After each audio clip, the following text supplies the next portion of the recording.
दिन तक आपको चार्ट बनाना है, जहाँ पे मिडनाइट से 12 बजे के बाद आपको कुछ भी खाना नहीं खाना है।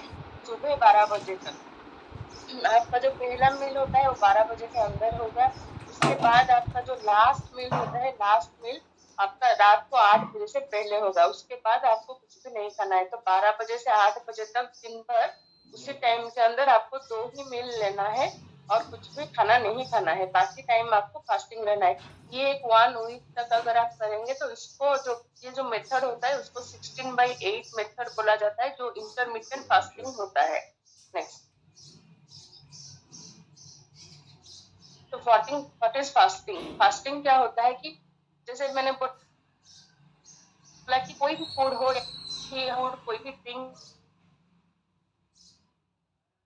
हो, कुछ भी हो, तो जैसे कुछ या फिर सॉफ्ट ड्रिंक्स ज्यादा लेते हैं, कोल्ड ड्रिंक्स ज्यादा यूज करते हैं, उस सारे जितने भी कार्बोनेटेड ड्रिंक्स होते हैं उसको अवॉइड करते हैं, या फिर जंक फूड को बहुत लोग अवॉइड करते हैं, फास्ट फूड को अवॉइड करते हैं।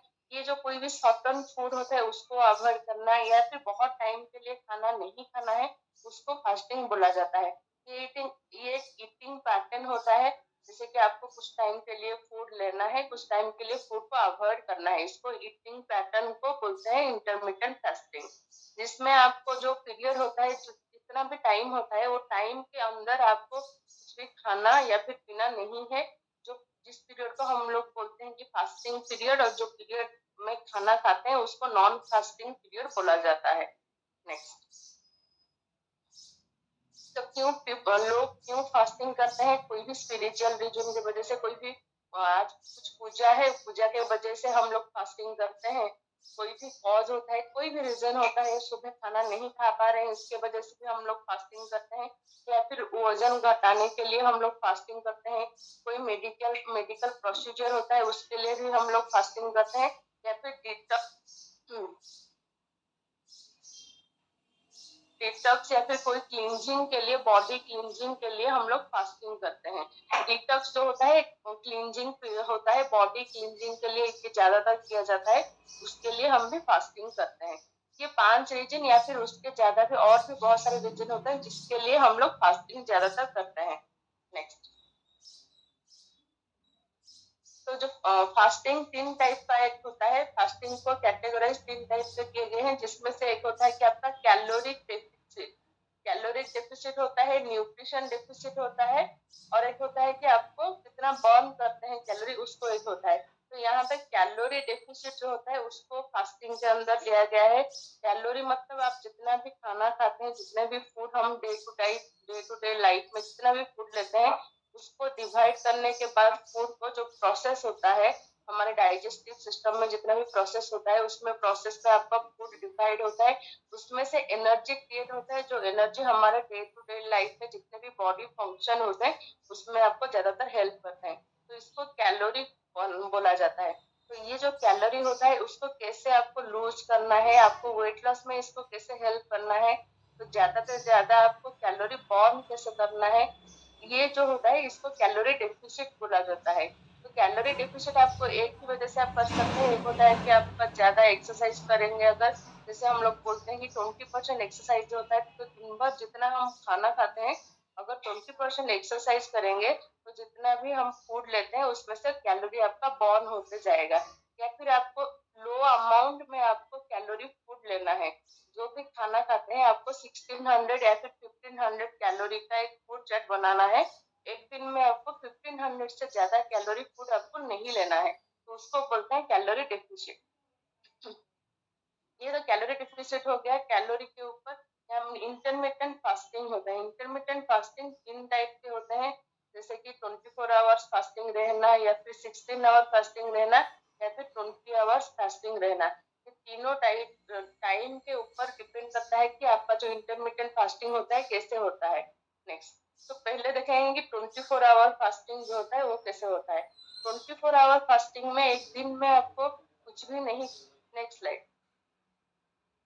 24 आवर फास्टिंग में आपको एक दिन में आप एक दिन में कुछ भी नहीं खाना है। अगर सुबह 12 बजे से अगर स्टार्ट कर रहे हैं तो नेक्स्ट डे 12 बजे आपको लेना है फूड, या फिर मॉर्निंग 6 o'clock अगर आप फूड पहला फूड ले रहे हैं उसके बाद फूड नहीं ले रहे हैं, तो नेक्स्ट डे आपको मॉर्निंग 6 AM में ही आपको फूड लेना है। तो ये जो 24 आवर का जो फास्टिंग होता है, इसको बोलते हैं कि 24 आवर फास्टिंग। ये एक हफ्ते में आप 1 या फिर 2 बार कर सकते हैं, इससे ज्यादा आप नहीं कर सकते। तो ये इसमें क्या होता है कि ज्यादा से ज्यादा आपका जो ईटिंग हैबिट होता है ये चेंज होते जाता है, ड्रिंकिंग हैबिट चेंज होता है, जिसके वजह से जिसके वजह से क्या होता है कि बहुत टाइम के लिए अगर 24 आवर फास्टिंग रहते हैं, तो नेक्स्ट टाइम जो पहला फूड हम ले रहे हैं, जो पहला फूड है उसको ज्यादा हाई कैलोरी का फूड हमको नहीं लेना है। तो पहला फूड हमको कुछ सूप होता है या फिर कोई भी टी, हर्बल टी होता है, उसको हमको पहले लेना चाहिए। नेक्स्ट होता है 16 आवर फास्टिंग। 16 आवर फास्टिंग ज्यादातर ये डिफरेंट थोड़ा सा रहता है। मेन लोग जो होते हैं, जो मेल पर्सन होते हैं, मेल पर्सन के लिए ये 16 आवर फास्टिंग रहता है। जो वोमेन होते हैं उन लोगों के लिए 14 आवर फास्टिंग रहता है। तो इसमें क्या होता है, आपको ब्रेकफास्ट जो होता है, सुबह का मील ऑफ द डे होता है, उसको आपको अवॉइड करना है। अगर कोई मेल होता है, ये अगर पहला मील ले रहे हैं 7 PM को, शाम को ले रहे हैं, तो नेक्स्ट डे मॉर्निंग 11 AM को उनको लेना है नेक्स्ट फूड। कोई फीमेल होते हैं, अगर शाम को 7 PM ले रहे हैं, तो उनको मॉर्निंग 9 AM में उनको नेक्स्ट फूड लेना है। ये फास्टिंग बहुत इजीली मेंटेन होता है। इसमें आपको सिर्फ ब्रेकफास्ट को अवॉइड करना है। ब्रेकफास्ट स्किप करेंगे तो बहुत जल्दी 16 आवर फास्टिंग आपको आराम से हो जाएगा। ये बिगिनर जो लोग स्टार्टिंग करते हैं वेट लॉस के लिए, बिगिनर्स के लिए बहुत इजी होता है, इजी प्रोसेस होता है। नेक्स्ट होता है आपका 20 आवर्स फास्टिंग। तो 20 आवर्स फास्टिंग में आपको ये थोड़ा सा अलग होता है, डिफरेंट होता है, जिसमें आपको एक हेवी अमाउंट में, लार्ज क्वांटिटी में या फिर हाई कैलोरी फूड आपको सिर्फ रात में लेना है। सिर्फ नाइट टाइम में आपको ज्यादा फूड लेना है, हेवी अमाउंट में या फिर हाई कैलोरी फूड लेना है। जिसमें दिन भर आपको क्या करना है, सिर्फ फ्रूट्स या फिर वेजिटेबल्स या फिर कुछ नट्स होते हैं, इनको सिर्फ आप ले सकते हैं। या फिर कुछ नेचुरल फूड होते हैं, जैसे फ्रूट्स वेजिटेबल्स, कुछ भी आप दिन भर ले सकते हैं। कोई हेवी फूड आप दिन भर नहीं ले सकते। इसमें मील साइज जो होता है सिर्फ रात को हेवी रहता है। जो स्नैक्स होता है ये थोड़ा थोड़ा रहता है, आपको दिन भर इसका पोर्शन बहुत कंट्रोल में रहता है। रात का पोर्शन ज्यादा रहता है, दिन भर जितने पोर्शन होता है थोड़ा कम रहता है।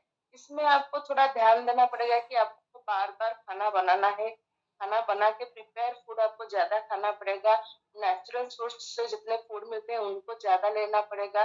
हाई कैलोरी फूड आप नहीं ले सकते दिन भर। ये बहुत सारी चीजें आपको 20 आवर्स फास्टिंग में देखना पड़ता है। नेक्स्ट, इंटरमिटेंट फास्टिंग का बहुत सारा बेनिफिट्स होता है, जैसे कि आपको आपके बॉडी के लिए आपको लेस टाइम स्पेंड करना पड़ता है। डाइजेशन बहुत इजीली हो जाता है। डाइजेस्टिव फूड आपको लेना पड़ता है। अगर जितने भी आपके टॉक्सिन होते हैं, टॉक्सिन बहुत जल्दी निकल जाते हैं। बॉडी में जितने भी टिश्यूज होते हैं, रिपेयरिंग करने के लिए, टिश्यू रिपेयरिंग करने के लिए, रिपीट करने के लिए ये बहुत इजीली हेल्प करते हैं आपको। रेगुलर एक्सरसाइज जितने भी होते हैं, अगर आप हर दिन रेगुलर एक्सरसाइज कर लें, तो जो इंसुलिन सेंसिटिविटी जिन लोगों को प्रॉब्लम होता है, जिसकी वजह से डायबिटिक प्रॉब्लम दिखाई देता है, ये आपको धीरे धीरे नॉर्मलाइज हो जाएगा। इंसुलिन आपको नॉर्मल रहने की वजह से आपको जितने भी एनर्जी आपके सेल को प्रोवाइड होना चाहिए, सारे एनर्जी आपको सेल को आराम से प्रोवाइड हो सकते हैं। फिर होता है कि फैट लॉस में आपको बहुत इजीली हेल्प करता है इंटरमीडिएट फास्टिंग, क्योंकि जो ग्लाइकोजन होते हैं, जो स्टोर होते हैं हमारे एनर्जी के तरफ से स्टोर होते हैं हमारे बॉडी में, ये 6 to 8 आवर के बाद हमारे ग्लाइकोजन में कन्वर्ट होकर स्टोर होते हैं। अगर हम कुछ खाना नहीं खाएंगे, अवॉइड करेंगे, तो ये ग्लाइकोजन होता है, ये एनर्जी में कन्वर्ट होता है। फैटी सेल्स जितने भी होते हैं एनर्जी में कन्वर्ट होते हैं, और आपको फैट लॉस में बहुत जल्दी इजीली हेल्प होता है। नेक्स्ट, बहुत सारे क्वेश्चंस होते हैं। अगर इंटरमीडिएट फास्टिंग आप रेगुलर कर रहे हैं, प्रॉपरली नहीं कर पाते हैं, जितना भी प्रोसेस होता है इंटरमीडिएट फास्टिंग का, प्रोसेस अगर हम फॉलो नहीं करेंगे तो बहुत सारे प्रॉब्लम धीरे धीरे दिखाई देगा।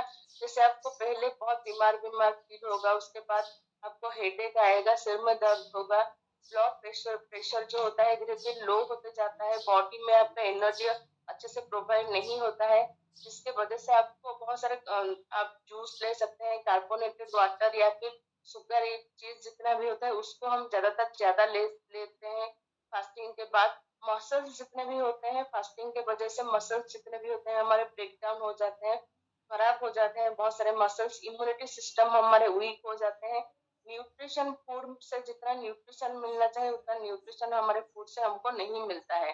और जितने भी कैलोरी होता है, कैलोरी बर्निंग का जो प्रोसेस होता है, जो मेटाबॉलिज्म होता है, आपका मेटाबॉलिज्म धीरे धीरे स्लो होते जाता है, जिसके वजह से आपका वेट गेन ज्यादा होता है, आप एक्टिव नहीं रहते, इनएक्टिव ज्यादा रहते हैं। नेक्स्ट। तो यहाँ पे बहुत सारे प्रोसेस दिखाई दे हैं। अगर आप इंटरमीडिएट फास्टिंग कर रहे हैं तो पहला होता है कि आपको इंसुलिन लेवल आपका लो होता है, आपके फोकस ज्यादा रहते हैं, आप ज्यादातर इंटरएक्टिव रहते हैं, आपको हेल्दी हार्ट सिस्टम मिलता है, डाइजेशन में आपको हेल्प करता है, इन्फ्लेमेशन आपका धीरे धीरे कम होते जाता है, इम्यूनिटी सिस्टम बहुत अच्छा रहता है, और फैट लॉस बहुत जल्दी होता है, इजीली होता है, डिटॉक्सिफिकेशन होता है, कोलेस्ट्रॉल लेवल में भी नॉर्मलाइज होता है, जिसकी वजह से आपको बहुत सारे हेल्थ बेनिफिट्स भी मिलते हैं। तो यहाँ पे कुछ हेल्थ बेनिफिट्स दिखाई दिए हैं जो इंटरमीडिएट फास्टिंग की वजह से होता है। अगर प्रॉपर वे में इंटरमीडिएट फास्टिंग करेंगे तो ब्लड प्रेशर जो होता है उसका लेवल लो होता रहता है, नॉर्मल रहता है ब्लड प्रेशर का लेवल। जो आपका जो ऑक्सीडेटिव स्ट्रेस लेवल होता है, स्ट्रेस लेवल आपका नॉर्मल रहता है, और आपका हार्ट हार्ट हेल्थ बहुत अच्छा रहता है, ब्रेन हेल्थ अच्छा रहता है। इंसुलिन सेंसिटिविटी प्रॉब्लम जिन लोगों को होता है उन लोगों का ये प्रॉब्लम बहुत जल्दी खत्म हो जाता है इंटरमीडिएट फास्टिंग की वजह से। फैट लॉस बहुत जल्दी होता है, सस्टेनेबल होता है, बहुत इजीली फास्ट फैट लॉस होता है। आपका इम्यूनिटी सिस्टम का जो इम्यूनिटी होता है वो बहुत इंक्रीज करता रहता है, और जो ऑटोफागी होता है वो भी इंक्रीज करता रहता है। एक रिसर्च से टाइम्स ऑफ इंडिया पे दिखाया गया था कि जो कैंसर होता है, जो लोग कैंसर से सर्वाइव करते हैं, केमोथेरेपी में बहुत टाइम के लिए आपको फास्टिंग रहना पड़ता है। जो ट्रीटमेंट होता है कैंसर का उस टाइम पे आपको बहुत टाइम के लिए, उससे पहले जब आप लेते हो केमोथेरेपी उससे पहले आपको बहुत टाइम के लिए फूड को अवॉइड करना होता है, दिन भर आप हेवी फूड नहीं ले सकते। तो इंटरमीडिएट फास्टिंग यहाँ पे बहुत अच्छा हेल्प करता है। नेक्स्ट। तो ये होता है कि ऑटोफैगी बोला जाता है, एक चीज होता है ऑटोफैगी। यहाँ पे डॉक्टर ओसुमी क्लेम किए हैं कि जो ऑटोफैगी होता है, ऑटोफैगी एक प्रोसेस होता है, सर्कुल बहुत क्रूशियल प्रोसेस होता है, जिसमें क्या होता है कि बहुत टाइम के लिए आप खाना को छोड़ रहे हो, स्टार्ट मतलब आप भूखे नहीं रह रहे हो पर खाना को छोड़ रहे हो बहुत टाइम के लिए, जिसके वजह से आपको जितने भी सेल्स होते हैं, सेल्स हमारे अंदर फैटी सेल्स जितने रहते हैं, ये धीरे धीरे प्रोटीन्स में या फिर नॉन एसेंशियल कंपोनेंट्स होते हैं उनमें कन्वर्ट होते हैं, जिसकी वजह से एनर्जी हमको प्रोवाइड होता है। हमारे डे टू डे लाइफ में हम जितने भी फंक्शन करते हैं उसके लिए हेल्प होता है। उसके साथ साथ बहुत सारे जो बैक्टीरिया होते हैं या फिर वायरस होते हैं, इनको प्रोटेक्ट करने के लिए, उनसे हमको बॉडी को प्रोटेक्ट करने के लिए कि हमको हेल्प करते हैं। ये एक रिसाइकलिंग प्रोसेस होता है जिसको ऑटोफैगी बोला जाता है। नेक्स्ट। फास्टिंग का मतलब ये नहीं है कि आपको भूखा रहना है, कुछ भी नहीं करना है, खाने को अवॉइड करना है, पर जंक फूड को अवॉइड करना है।